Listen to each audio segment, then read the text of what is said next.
Rolling na direct. Rolling, okay mga kakosa, kasama ko ngayon ang aking inaanak. Inaanak, magpakilala ka muna sa ating camera. Si Robin Alvarez, ninang ko direct. Direct ko. Si Robin po, papakilala ko isang musikero ngayon, kasama namin dito sa Team Matyaga. Ano ba pinagkakapalan mo ngayon, Robin?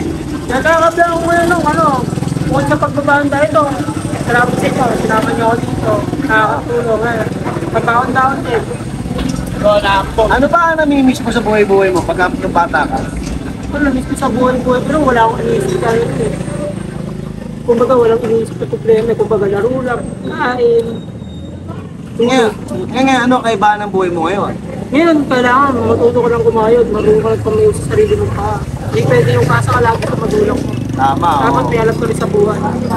Hindi pwede lagi umaasa lang sa magulang. Dapat tatayo ka sa sarili mo. Yan, napakagandang mensahe niya mga kabataan sa Muntinlupa. Tsaka saan man ito umaabot tong video to, no? So yan, ngayon, anong pinagkakapala mo bukod dito? Girlfriend. Ay, wala. girlfriend. Pag-aaral, direct pag-aaral. Yung pag-aaral doon. Pag-aaral, no? Kung siya nakita ka may angkas ka, dala-dala mo pa eh. Bigyan mo sa akin yung isa. Ito yung lang.